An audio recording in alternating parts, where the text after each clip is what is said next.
Welcome to On Foodable Weekly. We are here in Chicago on our remote set, and today we're going to be talking about some very unique things in the idea of flavors and culinary trends. And I've got two great chefs with me joining. Eileen from Finca Table Tap out of Miami, one of the best restaurants in Miami, I must say. Thank you very much. You guys have been on our top 25 for a while, so congrats to that. I appreciate it. Thank you. And Mr. Mark Garcia, Avocados from Mexico, Master Chef de Culinary. I love your work. Thank you, thank you. I want to kind of talk to you guys a little about what you're doing at each of your organizations. Eileen, tell me a little bit about Finca for those who haven't had a chance to be there. So Finca is a restaurant that focuses on Latin Asian flavors. We focus mainly on Peruvian, Korean, and Cuban. So a lot of exotic spices and things that we're using that we're mixing together that normally people wouldn't normally put together. Right. Kimchi and ají amarillo and black beans all in one dish. So things that people haven't really seen in Miami. We have a full craft bar. We serve local craft beers. It's a big space. It's fun. Yeah, it's beautiful too. Thank you. Thank you very much. Beautiful. Thank you. Mark, what's new at Avocados from Mexico? You know, we're the marketing agency for Avocados from Mexico, so we get the pleasure of working with restaurants, hotels, cruise lines, the big national players as well.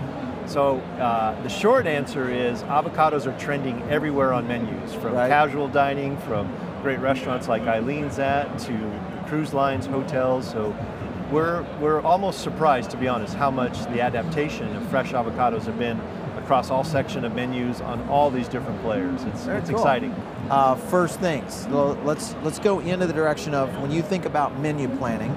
So you guys you're helping in different ways. You're doing it, one-to-one on your restaurants. What are some of the things that you're doing that you can kind of provide to our audience as tips? Honestly, my menu is made up of things that I enjoy. So I like to blend sweet and spicy and fresh as well. So we have dishes that have, like our arroz con pollo fried rice. It's a Peruvian style arroz con pollo, so the sauce is very spicy. That's like an addictive dish, by the way. Yeah, I've had it. And then we top it off with salsa criolla, which is like a Peruvian pico de gallo. So I like the contrast of flavors.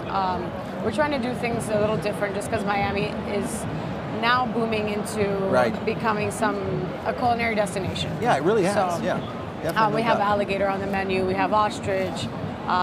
We're trying to do things a little differently and kind of present these ingredients and these flavors to people who normally haven't had it. And we do that kind of by gaining their trust at the table, like saying, if you don't like it, we'll take it off the bill, but just try it. So, we've been successful in changing people's mind. Where's the inspiration coming from, Eileen? Is it your growing up, or where was it? I mean, I travel a lot, and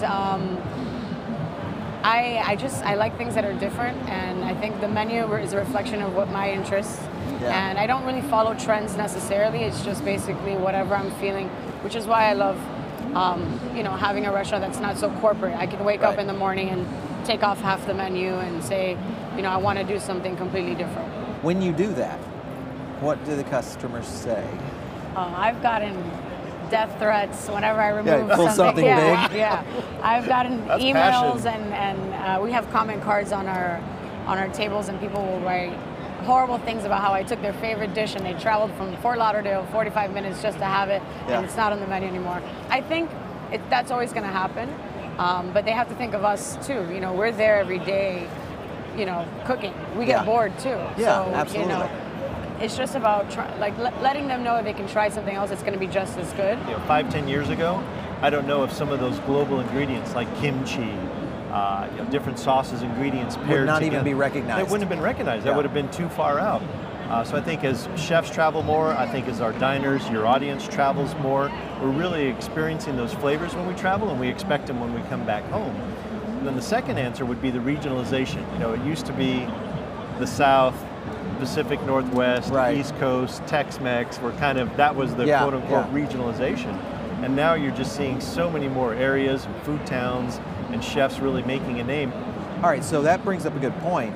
Why is that? You've got, of course, social media that has kind of broken down the barriers. Instagram and photography of food, and people going, my God, what is that? Now I've got to go explore that restaurant and learn that dish. Do you feel like that kind of broke the barriers down with regionalization? Social media has been a huge influence for sure. I mean, now you have everything at your fingertips. So it's like you're sitting in Miami and you see something cool trending in LA. You're like, I want to do that. So you do it in Miami.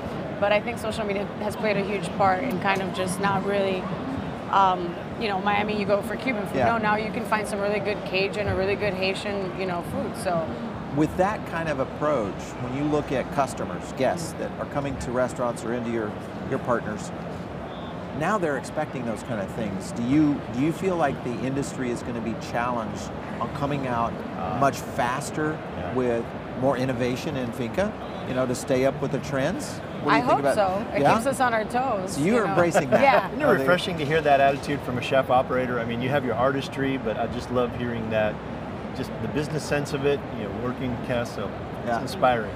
Okay, so let's talk about menu exploration. So now you guys have obviously kind of given us some insights on how you go about selecting and ideation, but now let's flip the table, and guests are now exploring a lot more. Now the question is, how far do you think you can push that envelope? We'll start with you, Chef. Yeah, so a couple of things. I think quite a bit we can push it. I mean, diners, your audience, much more adventuresome, if you will, you know, much more open to trying new things. They still have their favorites, but I think with restaurants like Eileen's running, they can kind of explore a little bit in a safe environment because they know and trust her. I also think, as we talked about just a moment ago with the social media, I mean, people are so savvy, or you're hearing about ingredients faster and faster, newer, better. But I think when you were asking your question, what came to my mind was just fresh. This came somewhere. There's a story behind it. It didn't come out of a package, didn't come out of a box, or it's something unique that I haven't seen before, but really that focus on fresh. I think that's probably the larger trend or the larger headline, if you will. Everyone wants to know story behind something. So like our ostrich, they want to know where is it from, and is it really ostrich? I'm like, yeah, it's ostrich. So everyone wants to know that there's a story behind whatever exotic ingredient or exotic protein that we're using. All right, so I'm going to talk about flavor trends. I'm going to say a trend, and I want you to say, just react that it is either in or out. Eileen, we're going to go with an alternative protein, cricket flour. In. In. Heritage Breed hogs. Okay. In or out? Totally in. So pork, you think pork is really on the rise in terms of, As we're becoming so much more savvy, it's not just about one. First off, people didn't even know there were several breeds of hogs. Okay. But I think that carries across all ingredients. Like there's several breeds of avocados, there's several varieties, there's several breeds of varieties of fish. They're learning that it's not just a pig. Sometimes even the cooking methods are kind of related to that breed. Like, hey, this breed does really well with roasting or grilling. You're seeing that level of sophistication. Yeah. All right, we're going to go to a topic that's going to be on the beverage side. You've got a great beverage program there at Finca. So, savory cocktails. In. In? Yeah. So what are you seeing there? Right now, one of our most popular cocktails is called a Toki Doki, and it's made with a Japanese whiskey called Toki. And we're just using ingredients that, honestly, it's not my favorite cocktail on the menu, but people are grasping it, and we're using shiso leaf and herbs that are more, herbaceous. You cook with them. Yeah, you cook with them. One last one for you, Mark, Sure. and this is South American flavors. So whether it's Peruvian or Mexican or going into Argentinian food, do you think that's in here in the United States or out? I'm going to say in with an asterisk. I knew there was going to be a question that was kind of in between. Middle America hasn't caught on to maybe Peruvian flavors and Colombian or Venezuela type dishes. Here in Chicago, absolutely. Miami, absolutely. You know, Texas, New York, but that's a good point, though. Hasn't gone mainstream yet. So I think that's going to be the next evolution of it. So maybe a little early. Yeah, absolutely.